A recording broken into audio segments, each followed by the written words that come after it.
Graça e paz da parte do nosso amado Senhor Jesus. Queremos desejar as boas-vindas neste estudo e neste canal. Queremos agradecer a todos quanto têm participado e têm visto os nossos estudos, quantos estão acompanhados. O Senhor os abençoe. Queridos irmãos, estamos aqui para dar continuidade a mais um estudo, darmos continuidade ao estudo que estamos tendo sobre a natureza do homem. No estudo passado nós falamos da natureza do homem, a parte 1, e hoje nós estaremos a falar da natureza do homem, a parte 2. Natureza do homem, a parte 1, nós aprendemos que Deus fez um homem à sua imagem, à sua semelhança. Quer dizer, nós aprendemos a primeira parte, ou a primeira natureza do homem, que é uma natureza gloriosa, uma natureza impecável, uma natureza perfeita, uma natureza cujo a identidade é não mais nem menos o caráter de nosso amado Senhor Jesus Cristo. Porque no princípio Deus criou o homem à sua imagem, a imagem de Deus o criou. E Deus, todos quanto Ele os chamou para poderem glorificar o seu santo nome. Ele chamou para a sua glória. Ele chamou para poderem ter o caráter dele. Deus chamou o ser humano, chamou a humanidade para lhe poder representar neste mundo. E nisto é glorificado a Deus, o Pai, quando os discípulos, os seus filhos, quando a igreja, quando cada indivíduo produz bons frutos.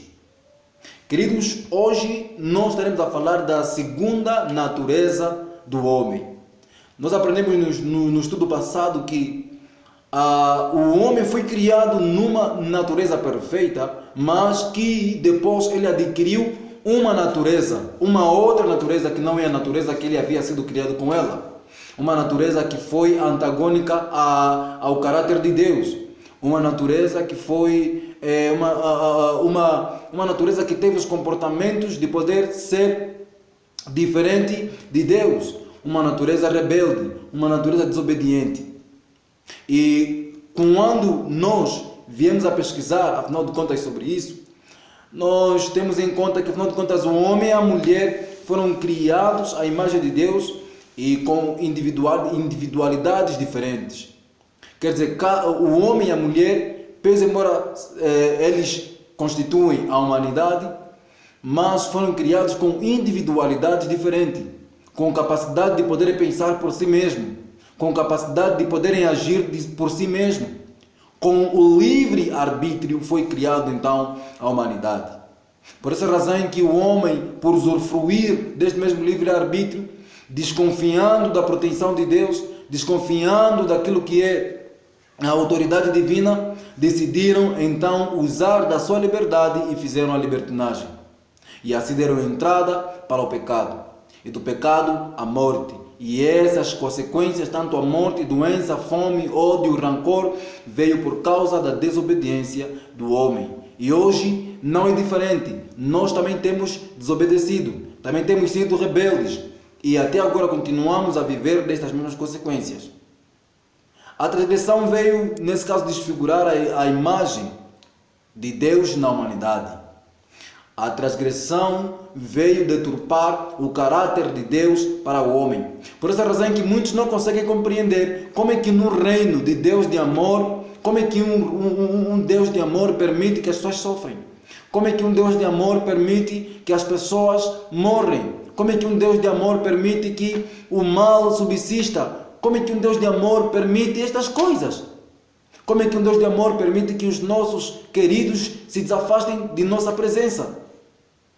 Então, queridos irmãos, não é Deus quem tem permitido, então não é Deus quem tem trazido essas consequências sobre a nossa vida. Quando o pecado entrou, ele trouxe como consequência a morte e que é algo que não se deve mudar. É uma lei. E essa lei é uma lei imutável, é uma lei que não se altera. É uma lei que simplesmente vai ser alterada quando o nosso amado Senhor Jesus vier novamente e assim dar o galardão para todos quantos foram fiéis nesta terra, enquanto estão sendo provados vivos. Então, entrando naquilo que é o nosso tema, queridos irmãos, nós vamos então ler o livro de Gênesis, capítulo 3. Vamos ler no seu todo alguns versos para podermos compreender, afinal de contas, como é a nossa segunda natureza e como nós adquirimos a segunda natureza, que é a natureza carnal, que é a natureza que é antagônica àquilo que são os princípios ou então a vontade de Deus. Esta mesma natureza nós encontramos no livro de Gênesis. Vamos ainda ler. Ora, a serpente era mais astuta que todos os animais do campo que o Senhor Deus tinha feito. E esta disse à mulher. É assim que Deus disse. Nesse caso, conseguimos encontrar um diálogo entre a serpente e a mulher. Isso foi depois de Deus ter criado tudo.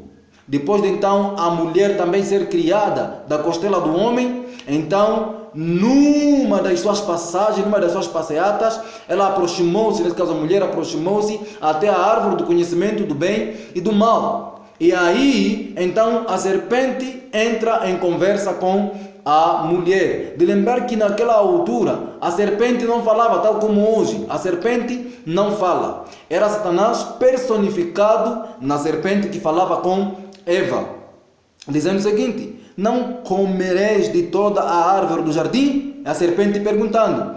E disse a mulher à serpente: do fruto das árvores do jardim comeremos, mas do fruto da árvore que está no meio do jardim, disse Deus, não comereis dele, nem nele tocareis, para que não morrais. Então a serpente disse à mulher: certamente não morrereis, porque Deus sabe que no dia em que comerdes dela comerdes, se abrirão os vossos olhos, e sereis como Deus, sabendo o bem e o mal. E viu a mulher que aquela árvore era boa para se comer e agradável aos olhos, a árvore desejável para dar entendimento. Tomou do seu fruto e comeu, e também a seu marido, e ele comeu com ela. E foram todos abertos os olhos, e ambos conheceram que estavam nus, e colheram folhas de figueira e fizeram para si aventais. E ouvindo a voz do Senhor Deus que passeava no jardim pela veração do dia, e esconderam-se Adão e a mulher da presença do Senhor Deus entre as árvores do jardim. E chamou o Senhor Deus a mulher e disse: onde estás? E ela disse: ele disse: ouvi a tua voz a soar no jardim de mim, porque estava nu e escondi-me. E Deus disse: quem te mostrou que estavas nu? Comeste tu da árvore comeste tu da árvore de que te ordenei que não comesses? E disse a Adão, a mulher que a mulher que me deste por companheira, ela me deu da árvore e comi. E versículo 13: e disse o Senhor Deus à mulher: por que fizeste isso? E disse a mulher: a serpente me enganou e eu comi. E então o Senhor Deus disse à serpente: portanto fizeste isso, maldita serás, mais que toda a fera, e mais que todos os animais do campo. Sobre o teu ventre andarás, e pó comerás todos os dias da tua vida. E porém entre ti inimizade, e porém inimizade entre ti e a mulher, e entre a tua semente e a sua semente, esta te ferirá a cabeça, e tu lhe ferirás o calcanhar. Queridos, então nós conseguimos ver aí o relato de como, afinal de contas, aconteceu essa entrada do mal, porque o bem já existia. Adão, eles já eram benditos. Adão e Eva, eles já eram perfeitos, eles já gozavam do bem. O que eles precisavam unicamente ter contato era o mal. O que menos Deus desejava que eles, nesse caso, entrassem em contato, porque o mal naquela altura já existisse. Só que prendia-se unicamente naquilo que era a árvore do conhecimento do bem e do mal. Deus, por intermédio da árvore do conhecimento do bem e do mal, estava testando a fidelidade dos seus filhos. Estava testando a fidelidade dos seus filhos, até que ponto eles poderiam chegar, até que ponto eles poderiam ser leais. Então, queridos irmãos, quando Eva se aproxima desta mesma árvore do conhecimento do bem e do mal, ela, a primeira coisa que vê é que essa árvore é agradável para os seus olhos. E é uma árvore que poderia lhes dar o entendimento, lhes dar o conhecimento. Queridos irmãos, Adão e Eva já tinham tudo, nada lhes faltava. Nada mais lhes faltava. Eles tinham alimento, tinham habitação, tinham compreensão por intermédio do Espírito Santo, porque eles entravam em comunicação direta com Deus. Eles tinham toda a plenitude ao seu redor, nada mais lhes faltava. Deus lhes colocou todos eles completos e perfeitos, sem nenhuma necessidade a mais. Mas por causa da compreensão deturpada de Eva, ela decidiu então afiliar-se, entregar a sua fidelidade, entregar então a sua mentalidade para ser dominada por Satanás. E quando isso acontece, automaticamente a vida espiritual de Adão e Eva cai por terra. Eles morreram a partir do momento em que eles pecaram. Não tiveram uma morte física, mas tiveram uma morte espiritual. Porque a morte espiritual, ela nos separa de Deus. O pecado nos separa de Deus. E quando nós estamos separados de Deus, claramente que não há vida em nós. Podemos até estar vivos fisicamente, mas por causa da vida espiritual, nós estamos mortos. Somos simplesmente como se fôssemos zumbis. Pessoas que são mortos e vivos ao mesmo tempo. Quer dizer, mortos espiritualmente e vivo fisicamente, queridos irmãos. É isso que aconteceu com Adão e Eva. E quando nós viemos a estudar sobre este capítulo, então conseguimos compreender que a partir deste momento, a natureza divina sai, a glória divina sai e entra então a escuridão, entra o pecado, entra a natureza carnal. Entra a natureza da desobediência, entra a natureza da rebeldia, entra a natureza das paixões, das inclinações, entra a natureza da inveja, entra a natureza do ódio, entra todo tipo de natureza, entra a morte, entra a doença, por causa da desobediência de Adão e Eva. Então eles trazeram estas mesmas condescendências, eles trazeram esta mesma natureza para com seus filhos. Quando a gente lê no livro de Gênesis capítulo 5, nos versículos 2 e 3, Adão, quando tinha 130 anos, ele então nasceu ou então gerou a Sete. E este mesmo Sete, ele gerou segundo a sua imagem, segundo a sua semelhança. Já não era mais segundo a imagem de Deus, nem segundo a semelhança de Deus, mas era segundo a imagem de Adão e segundo a semelhança de Adão. Significa que Sete já nasceu com as mesmas tendências que Adão tinha depois da queda. Significa que Sete já nasceu com a mesma imagem que Adão tinha depois da queda. Se antes da queda Adão não tinha doença, então depois da queda já Sete poderia, nesse caso, adquirir, nesse caso, a doença. Poderia ser fraco, poderia ser débil, poderia pecar por causa daquilo que ele herdou, da natureza pecaminosa que ele herdou dos seus pais. E quando nós estudamos a palavra de Deus, em Romanos capítulo 3, nos versículos 23, diz que porque todos pecaram e destituídos estão da glória de Deus. Todos pecaram e destituídos estão da glória de Deus. Não há um justo sequer na terra, nenhum. Não há quem tema a Deus. Não há nem sequer um justo. Porque nós podemos até pensar que as boas obras que nós temos feito, mesmo não estando ligados com Deus, isso é suficiente para poder nos dar o galardão, é suficiente para poder nos livrar da condenação da lei. Queridos irmãos, não há um justo sequer na terra, não há. Você deve compreender isso, que não há um justo sequer na terra, e esta é a nossa condição como humanidade. Esta é a nossa condição como seres humanos, que nós estamos mal, nós precisamos de solução, precisamos de um antídoto, precisamos de um remédio, pois existe uma ferida crônica que continua a roer e que vai roer, e que se nós não colocarmos o antídoto nesta mesma ferida crônica, claramente que isso poderá nos levar até a morte eterna. E eu falo dessa ferida crônica numa linguagem ilusória ao pecado. Este pecado é uma ferida crônica, e este pecado, essa ferida crônica, ela tem como salário, então, a morte. Porque no livro de Romanos capítulo 6, versículo 23, diz que o salário do pecado é a morte. Mas só que não finda por aí, porque o dom gratuito de Deus é a vida eterna. Glória a Deus, louvamos o Senhor e glorificamos o santo nome. Porque afinal de contas, apesar de que o Senhor é fiel em cumprir as suas palavras, mas Ele não nos deixa vazio. Porque Ele diz que todo aquele que pecar é digno de morte. Mas, para além da morte, tudo bem que nós devemos morrer, mas que se nós nos arrependermos dos nossos pecados, nós reconhecemos a nossa fraqueza, nós reconhecemos a nossa debilidade e vermos que unicamente Cristo Jesus poderá ser suficiente na nossa vida em trazer a graça e nos habilitar a vivermos uma vida sem pecados, claramente que nós poderemos estar prontos e então poderemos estar capacitados para podermos receber a vida eterna em Cristo Jesus. Queridos irmãos, no livro de Gálatas, o capítulo 5, versículo 17, eu estarei lendo, porque ali nós encontramos uma declaração muito maravilhosa e muito linda, que para nós é importante. Por quê? Porque nos faz, afinal de contas, entender que a Bíblia nos traz a relação destas mesmas duas naturezas. No livro de Gálatas 5, verso 17 diz: porque a carne cobiça contra o Espírito e o Espírito contra a carne, e estes opõem-se um ao outro, para que não façais as coisas que quereis.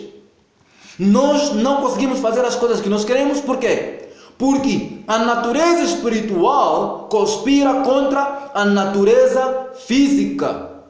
A natureza espiritual conspira contra a natureza carnal, contra a natureza do pecado. O reino da graça luta contra o reino da condenação, o reino do pecado, o reino da perdição. Por essa razão que nós não conseguimos fazer o que a gente quer. Um pouquinho mais abaixo, no capítulo 6, no versículo 7, diz que não erreis, Deus não se deixa escarnecer, porque tudo o que o homem semeia, isso também se fará. Versículo 8, porque o que semeia na carne, na sua carne, da carne se fará a corrupção, mas o que semeia no Espírito, do Espírito se fará a vida eterna. Glória a Deus, mais uma chave que o Senhor nos abriu. Se nós vamos a compreender, irmãos, nós conseguimos ver que os que semeiam na carne vão colher corrupção. Os que semeiam no Espírito vão colher vida eterna. Então o Senhor quer levar-nos novamente ao desígnio original, antes do pecado. E isso é possível, queridos irmãos. Isso é muito maravilhoso, porque talvez eu possa falar para alguém que já um dia foi cristão, alguém que decidiu deixar Cristo Jesus porque viu que talvez não consegue vencer os seus pecados. Talvez eu falo para alguém que nunca decidiu levar uma vida avante, uma vida de cristianismo fiel e verdadeira. Talvez eu falo para alguém que por causa das dificuldades da vida se desafastou da igreja, se desafastou de Cristo, se desafastou da comunhão dos irmãos. Querido irmão, para a sua vida e para a minha vida ainda há graça. O Senhor ainda vive e Ele continua a interceder por nós lá no céu. Por essa razão é que você tem a garantia de ainda ir para os céus se você se reconciliar com este mesmo amado Senhor Jesus. Ainda há uma batalha no nosso coração que nós precisamos de vencer. Nós precisamos de tomar uma decisão de quem governará a nossa vida. Precisamos de tomar uma decisão de quem estará com a nossa mente. Precisamos de tomar uma decisão das teorias que são contra a Bíblia e refutamos essas mesmas teorias. Em Apocalipse capítulo 3, versículo 15 até 17, vem nos trazer uma descrição da igreja atual. Vem nos trazer uma descrição de como nós estamos a nível mundial, como nós estamos como cristãos, como filhos de Deus.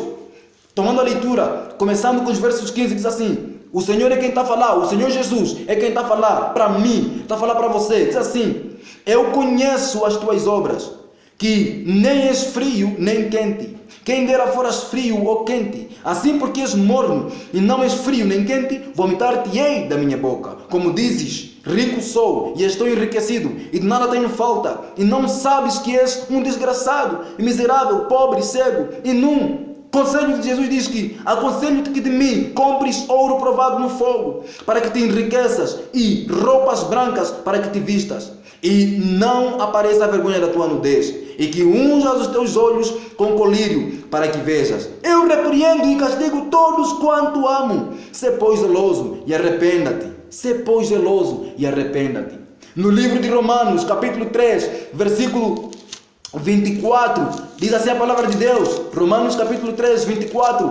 A palavra de Deus é muito maravilhosa quando vem nos dizer que, sendo justificado gratuitamente pela sua graça, pela redenção que há em Cristo Jesus, a qual Deus propôs para a propiciação, pela fé no seu sangue, para demonstrar a sua justiça, pela remissão dos pecados dantes cometidos sobre a paciência de Deus, para a demonstração da sua justiça neste tempo presente, para que Ele seja justo e justificador daquele que tem fé em Jesus.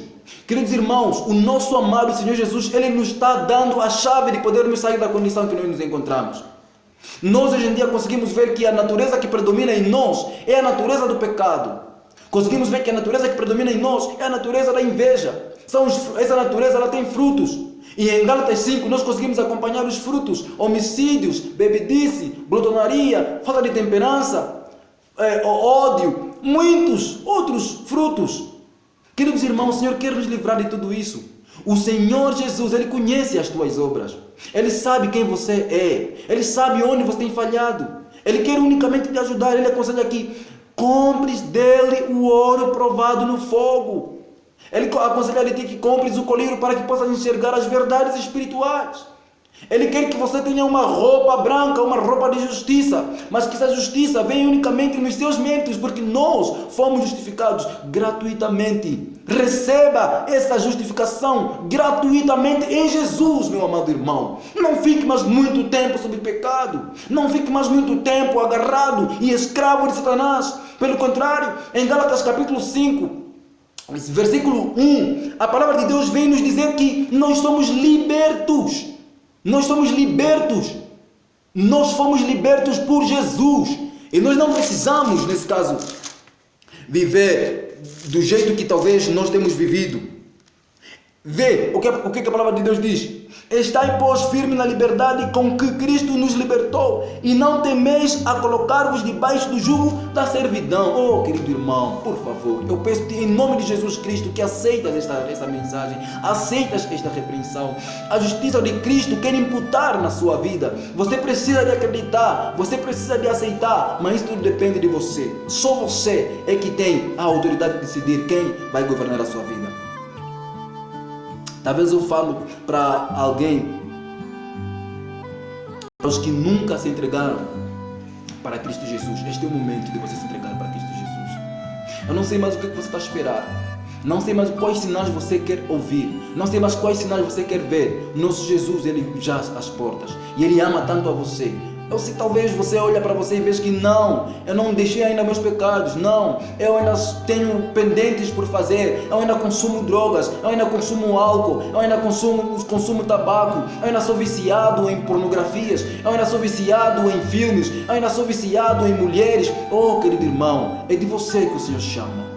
É de você que o seu sangue vertido na cruz do Calvário quer comprar. Você vale o sacrifício de Cristo Jesus.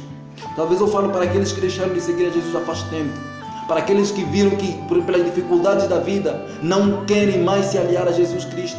Talvez aqueles que por um desânimo da vida, talvez alguém perdeu o seu parente, perdeu a sua pessoa mais amada, então encontra-se no lamaçal, escravo do pecado agora. O Senhor te chama hoje. Você é a propriedade do nosso Deus, você é a propriedade dele e Ele precisa de você. Então você não precisa de se castigar. Talvez eu falo para aqueles que já têm estado a andar com Jesus Cristo, que este é o momento de podermos anunciar estas boas novas para o nosso amado Senhor Jesus. Compartilhe este vídeo para que pessoas possam ter mais conhecimento do Evangelho. Fale para as pessoas, mostre para as pessoas. Evangelize, faça alguma coisa, distribua livros, ofereça Bíblias, mas faça alguma coisa para que o mundo possa testificar de que afinal de contas o Evangelho foi pregado em testemunho a todas as nações, porque o fim vem, e isto é uma certeza. Eu acredito que o nosso amado Senhor Jesus vem. Por essa razão é que Ele disse que se confessares os vossos pecados, Ele é justo e fiel para vos perdoar. Que o Senhor possa abençoar e que Ele esteja contigo e que esteja comigo também, em nome de Jesus. Amém.